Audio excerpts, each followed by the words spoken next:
This episode of Zapstech Gaming on Zapstech Media Radio is brought to you by Zapstech.net, where we assist, engage, and thrive each and every day. So log on today, create your account, and see what all the buzz is about. And now, a special simulcast broadcast of Aaron's Opinion, broadcasting on Zapstech Media Radio, with the host of the podcast with Aaron's Journey. And thank you for watching Zapstech Media Radio Broadcasting.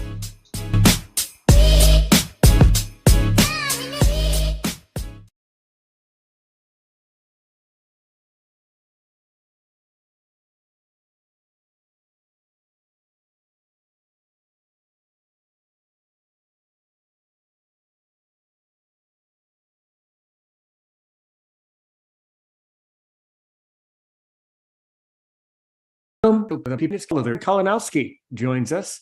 I got to tell you, I think you might have heard my interview with Preston Gaylor, but I'm not entirely sure how you found me, but I'm very glad and appreciative that you did. So basically, I'll dive in just as I dive.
This episode of Zapstech Gaming on Zapstech Media Radio is brought to you by Zapstech.net, where we assist, engage, and thrive each and every day. So log on today, create your account, and see what all the buzz is about. And now, a special simulcast broadcast of Aaron's Opinion, broadcasting on Zapstech Media Radio, with the host of the podcast with Aaron's Journey. And thank you for watching Zapstech Media Radio Broadcasting.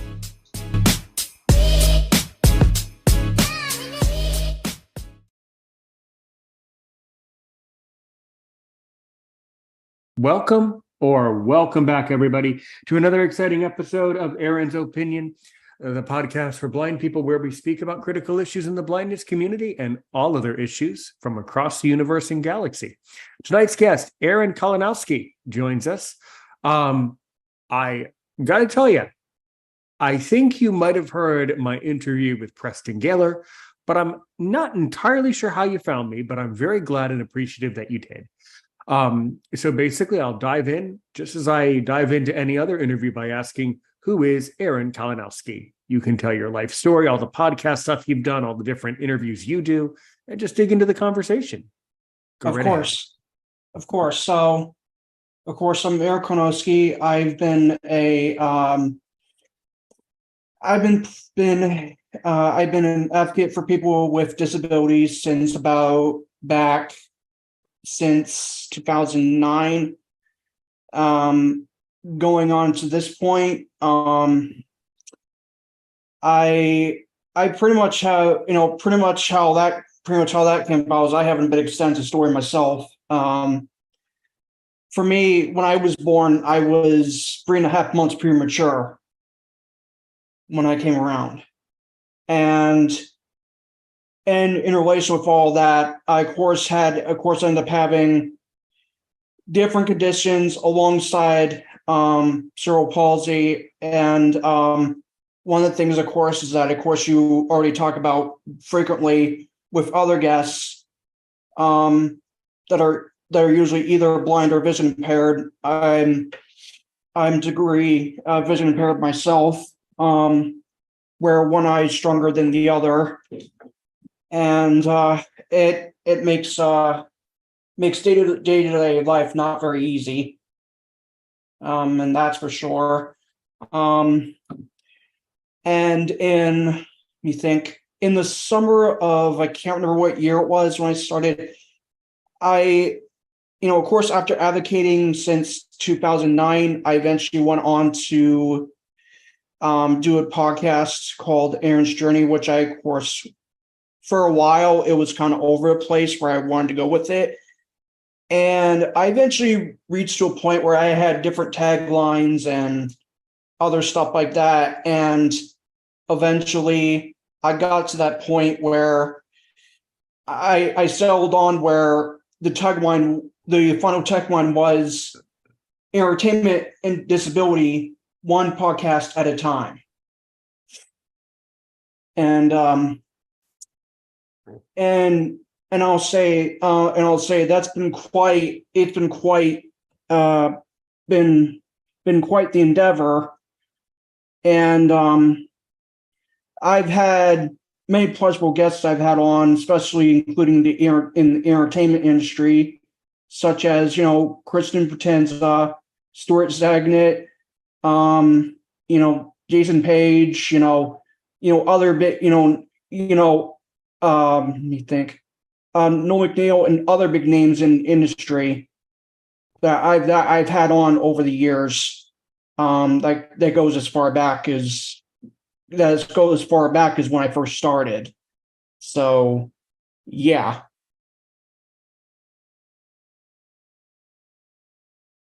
Okay.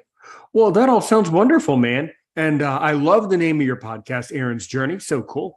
I love the fact that you are taking all this time to, create this community where people with disabilities or people from the entertainment field can come up to you and just have a great conversation. I think it's great. And by the way, you're doing a great job. Don't ever let anyone tell you differently. Your podcast is really good.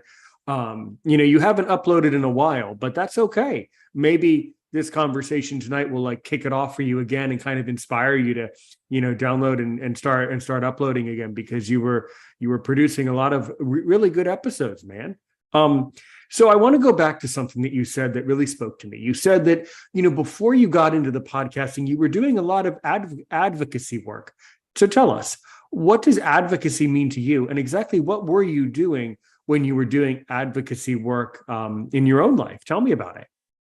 Of course. So for the longest time, I've been doing advocacy in my local community through programs such as such as the ARC, such as if you know what the ARC is. I've been a part of that and advocating over there. And there was, of course, the time that I was advocating over social media. And in the beginning when I first did it, it was initially to answer some burning questions people have had when it came to me and when it came to my upbringing and stuff like that. The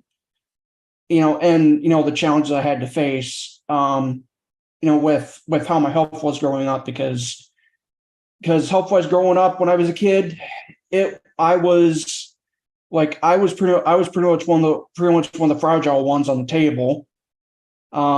Because as I said, I was born 3.5 months premature, and of course I've had cerebral palsy since birth, and of course for a good while in my kid years, of course, I had different other conditions such as asthma, pneumonia, and other things like that. And, it was long before I did any of this. And that, when I eventually broke out with advocating, it has given me a platform to be able to help others, but then at the same time, be able to provide some value from other people. Various stuff like that. And it's, as I said, it's been quite the endeavor. But let me tell you, people don't realize sometimes especially if you're somebody that is somebody that's trying to balance work and life. It's not it's not exactly that simple.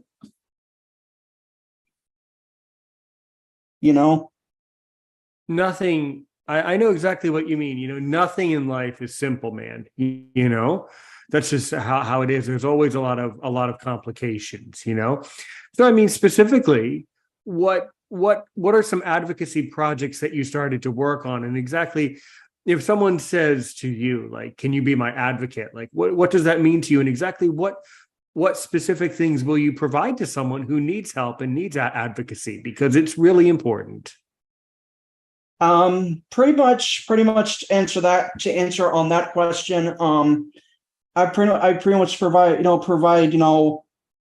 friendship, someone to talk to, if they need to talk about what's going on in their life, and be able to have somebody to speak out on their behalf, or other stuff like that, then other stuff like that, then I'd of course be willing to. And of course I've had a little bit of experience with prior to radio experience, what came between I was doing radio, of course, public speaking, and I of course worked towards getting my certificate for online radio course back I think, far back is 2018, I think, something like that.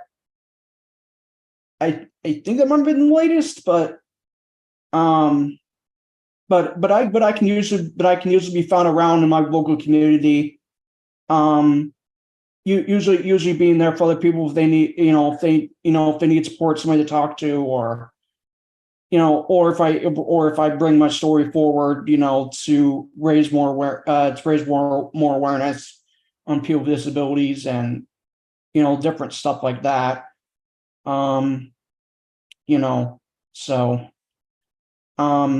if you're wondering, when it comes to interviewing people in the industry, it's been kind of a second component to my podcast for the longest time, because I do recall first doing it back when I first started, that I originally had my first celebrity guest, which was a known voice actor, of course, by the name of Mike Pollock. And it's definitely something where in the long run, while in the long run, providing a platform for people with disabilities, while at the same time, covering entertainment and talking with the various people that work in the field, and be able to give them some encouragement if they want to say go into some form of entertainment, such as Broadway theater, acting, voice acting, whatever, any of that type of stuff, that they would be able to get the confidence to be able to reach out and put themselves out there. Yeah, no, I definitely know what you mean. And it does take a lot of confidence to be a talk show host and podcaster like us. So, how did you actually transition from doing all of this advocacy stuff to doing all the podcasting stuff? What kind of, what really tipped you over the edge and made you want to start Aaron's Journey in the first place? Yeah, that's a bit of a good question. So so to answer that question, this was during between my middle high school years. I was kind of bored one day during the summer, and I eventually just started it. And of course for a while, even my own family didn't know what I was doing at the time. Even if it meant doing the late sessions. And and people didn't catch on till like way later of exactly what I was doing and putting out there. And for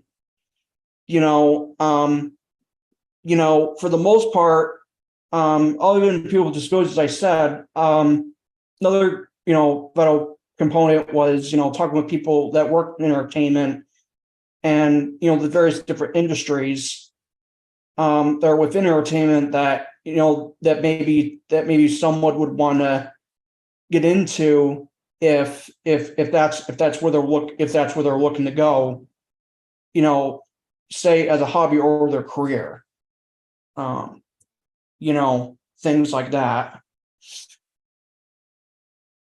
Right. Absolutely. So, I mean, it sounds like you're also very interested in entertainment. It sounds like that's one of your areas of interest in addition to advocacy. And apart from that, you're someone that's interested in the entertainment industry. So tell me, how did you develop such a strong interest in the entertainment industry? And then what are some things you've learned along your journey, Aaron's journey, through interviewing these various people around the entertainment industry? And now, what do you know about the entertainment industry? What can you tell me? Yeah. Mm-hmm. So of course, from what I have found out from from instance, from various voice actors, from what they told me, they've told me that usually for the most part, that it's usually where they'll usually get an audition and they'll usually get a call and they'll get a call for an audition. They'll go in, go and record. And if they have to, redo their lines or whatever, they'll usually do that. And eventually they'll get to a point where they put out the final product, which of course the entertainment industry, they would be getting paid. They would be getting paid the residuals and everything else for the work they put in. And, and eventually, things are going to go quiet for some amount of time until people eventually start discovering their work. And, it for many voice actors, from what I've known from various ones I've talked with, they really tend to appreciate when fans come forward, and give them that critical and give them that critical feedback on their performances and such, which they don't normally get when they're recording in a booth, and stuff like that, Absolutely. So can you kind of talk a little bit in a very general sense, I suppose, about some of the entertainment people you've already interviewed and maybe some interesting conversations? I think you've had a lot of interesting conversations.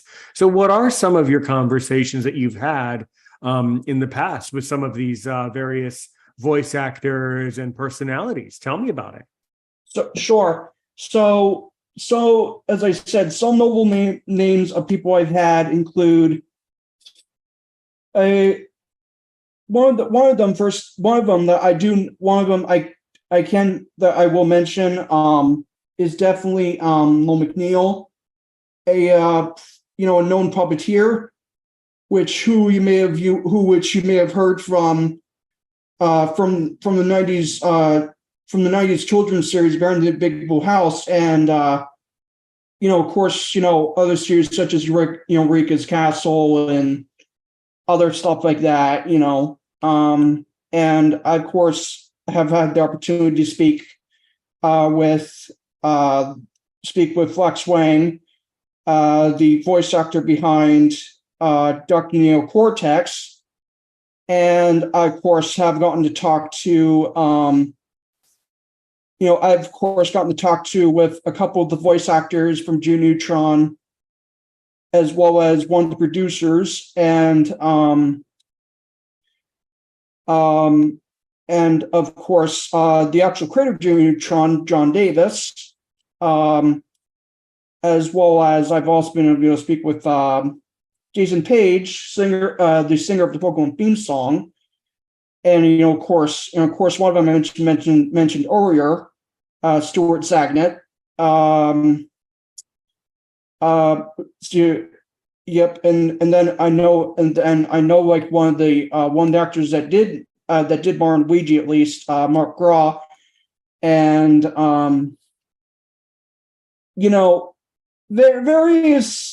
various other people in the industry, as I said, in the long run, including Mike Pollock and such. And for a while, I was kind of taking a break from the entertainment side, and I eventually did go back to it for some time, and and then eventually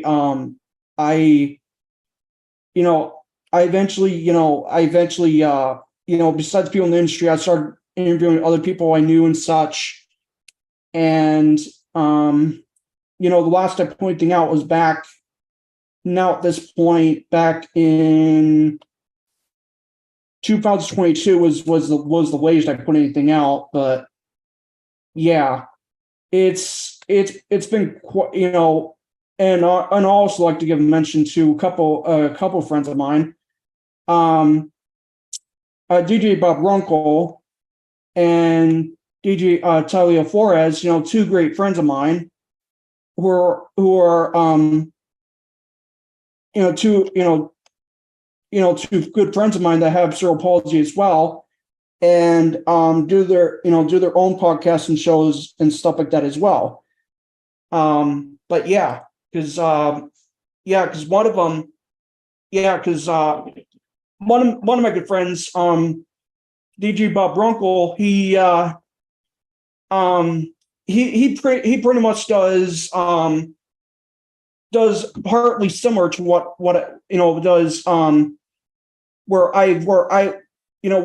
where we do partly similar in terms of the work we do, when it came to the entertainment side, at least. And he of course told me that of course I know from knowing him for the longest time that he didn't always speak over him, cerebral palsy and everything else, and eventually it became a sort of a dialogue between him and whatever celebrity guest that he would speak with, and it would get to that point where having an active dialogue and all the other stuff, and it would get to that point where he's been able to talk with writers, producers and such, for different shows, not just including children's entertainment, but other forms of other forms of entertainment and such. And I gotta say, in certain ways, I mean, also there are certain times where I just like, there are certain times where when I do look on his work and I'm like, you do a lot better job than I do. Not in the mean way, but you know what I mean? I do know what you mean. Yeah, it's pretty cool when you sit down with all these people and you look back at your past episodes and you wonder, wow, where did all these people come from? I actually had that opportunity to speak to them. It is really cool, man. Absolutely, yeah. So, yeah, I mean, you mentioned some of the various series, various TV shows, the various personalities. Certainly, I watched some of those things, not all of those things. I remember some of those names, but not all of those names. But that's really fascinating. I mean, how did you get in touch with all of these various voice actors? Many of them, certainly, they do not take podcasting lightly, nor do you or I. How did you? I mean, if you don't mind me asking, how'd you talk them into coming to your show? That can be quite a conversation to get some of these people to come to a podcast. What did you say? Pretty much. I had the best way I can describe it is it's pretty much a situation where I would usually have it to where it's. Where I have it laid out to where, where of course I'd say like in a message hi, of course, introduce myself, of course, I'll tell them that like I'm a fan, fan of their work, and I'd be asked if they be interested, through either social media or by email, and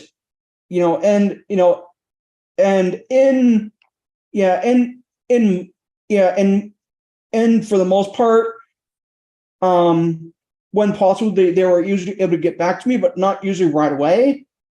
But in the long run, I've been fortunate with the amount of guests the amount of people in the industry that I've been able to reach over the years.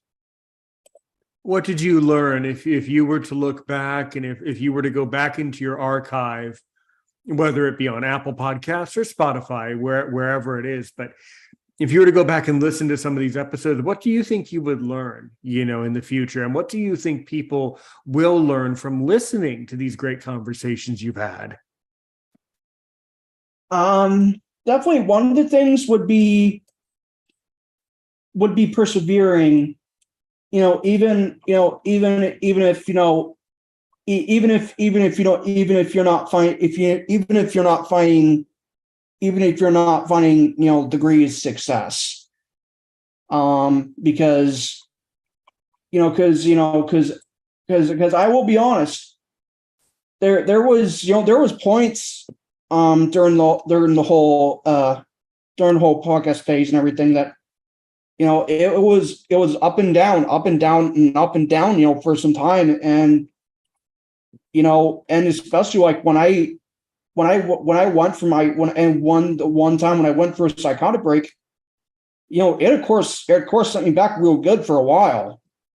And it's some for sure. It's so part of it. What I would say is, if you're going to be getting into this type of endeavor, you need to be able to have a work and life balance, and and at the same time be able to take handle of your mental health, because it can wear you out real good after doing it for so long. Absolutely, man. You're definitely right. It's not your imagination. Podcasting is exactly the way that I can describe it to you, and you would describe it the same. It's exactly what you see when you go to your stats. I don't know who you use for your hosting, but I go with Spreaker anyway. Though, with on the stats how you can see your downloads and plays, and you see the the line graph where it shows ups and downs. And some weeks you get a lot of downloads, other weeks you get less. It's all a roller coaster, and that's exactly what it is. Yeah, and there's it's nothing personal, and it's really nothing personal to either one of us. But I don't think there's rhyme or reason to how certain days the podcast performs really well, and all of a sudden, oh my God, 100 plays one day and 2 plays the next. I don't think there is rhyme or reason. I think that's just how it is. What do you think? Yeah, I can kind of agree. I mean, it can honestly, especially if you're looking to make money out of it, it's not an easy endeavor to take. Because at one point I tried to do monetization myself, and let me tell you, it's not as simple as it looks. It's not, especially if you're not getting a constant flow. Yeah, it's very tricky. I mean, I've been podcasting since 2020. So I started this during the pandemic, and it's been a very arduous process. There's nothing really easy about it except for actually having the conversations, but all the other things, from figuring out who my audience is to kind of developing the flavor of the show over time, these things take a really long time. Nothing's going to come easily. Definitely not. Yeah. Because in the long run, I can attest to that, because it's definitely something, because in the long run, I mean, because there's that, and being able to keep consistent and keeping a regular flow of people that you'd be speaking with, either on a weekly, bi-weekly, monthly, or so basis, and being able to put out a regular flow of content, which also becomes the trickiest part of it. On top of, not just, talking with other people, because let me tell you, especially after talking with people for some amount of time, it drains you real good after a while.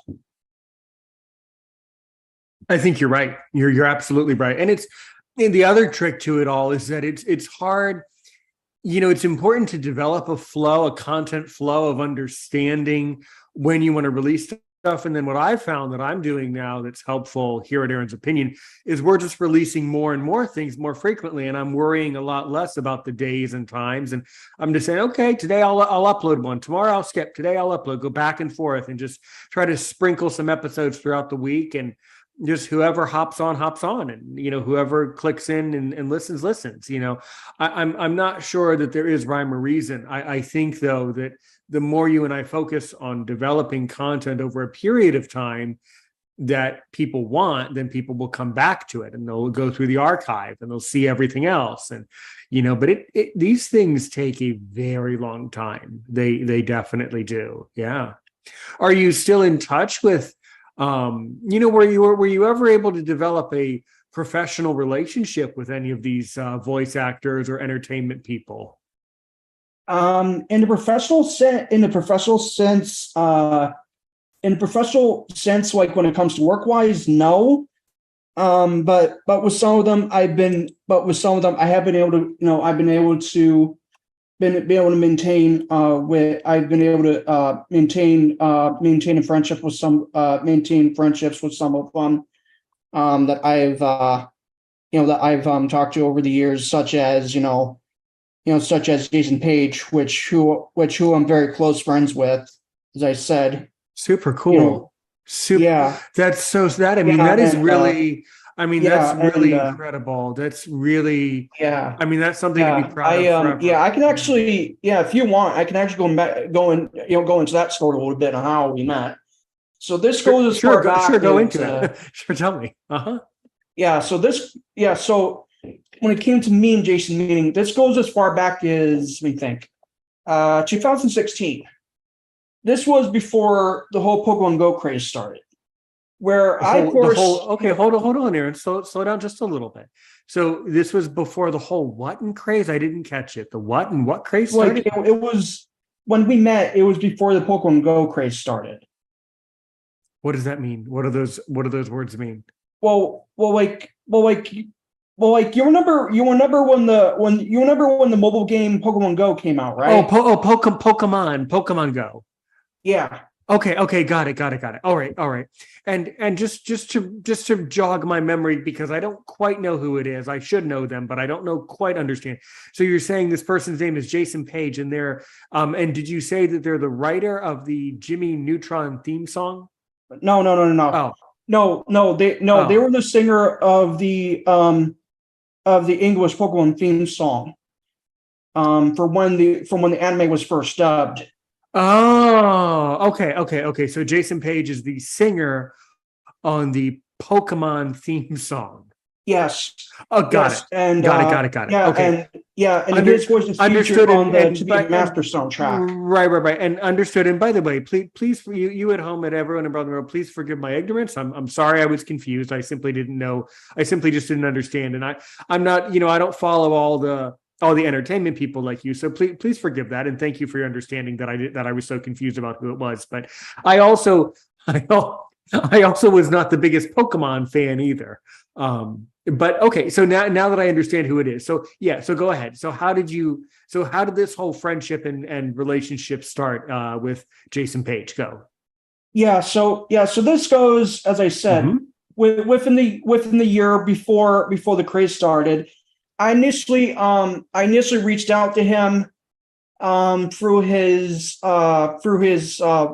Facebook page, and of course, eventually at some point he got back to me when I asked him if he would be willing to do an interview, and he was of course like sure, and of course I was in the long run I was like one of the first set of people that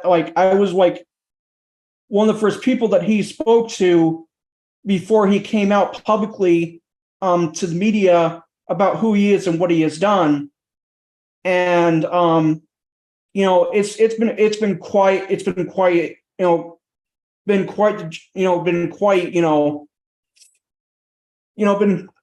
the honor to getting to know him, because he is one talented dude. I mean, he is freaking talented. You'd have to see his other work. He's still got it. All these years later. Okay. He's still got it, huh? All right. Well, cool, man. Well, cool. Well, we'll have to talk off air about this, but it sounds like you might be able to help me get in touch with some of these people, man. I mean, if you speak so highly of these people, it sounds like Aaron's Opinion might get to sit down with some of these people someday. You never know, stranger things have happened, right? I know. I mean, after all, now that I know you, man, it sounds like I will be able to get in touch with some of these people. So what else can you tell me about this really talented dude, as you call him, this really talented dude, this Jason Page guy? What else? So then you reached out to him, and then what happened over time? Yeah. Mm-hmm. Over time, especially after the interview, we've gotten to know each other, and we eventually developed a close friendship, and I've been able to be able to check with him, check in how he's doing, keep up with his work, and and to be able to be an active supporter for him, even if I'm not able to be there for the various events it goes out to. I see. That's really cool. And then did you simply just ask him, hey, Mr. Page, will you come to my podcast? I mean, I'm just purely curious, how the interaction went and how it got to him finding out about your content and actually coming to your show. So how did that all, boil down to him coming to your podcast? It's so good. Yeah. To answer that, I initially, of course, at one point, I eventually, before I contacted him, I was on the search, of course, to figure out who he was. And I tracked down his name, and, I checked, for social media, and I, of course, found his Facebook page, which I contacted through there, and I kind of said something on this page, I'm a big fan of your work, and I was wondering if you'd be willing to talk with me, about how you began your career, and so forth, and he eventually got back to me, and he of course agreed. And this was the one day I believe between I believe either that same year or the year after, we eventually made the arrangements, and we of course did the interview, in which of course we talked about his career and how he got started, and of course in the long run how he became the performer that he is today. That's really fascinating. That's so good. Yeah.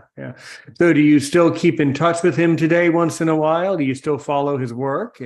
Yeah. That's really good. Yeah. Because in the long run, with him, may not everybody realizes, but he's been able to work with some of the greats in the industry back then, such as Michael Jackson. Oh yeah. Which is absolutely. Which is quite the honor if you ask me. In terms of the reactions, I would, in terms of reactions, I know people have told me that I was strong, informative, and other various things like that, and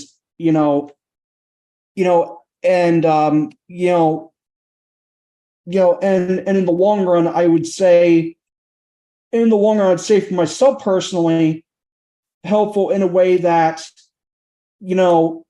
for people that may have disability and still would want to do something entertainment, that they could still do it. Despite the challenges. Right. Well, I think that's really important, because there's a lot of people around our community, Aaron, who are blind or have cerebral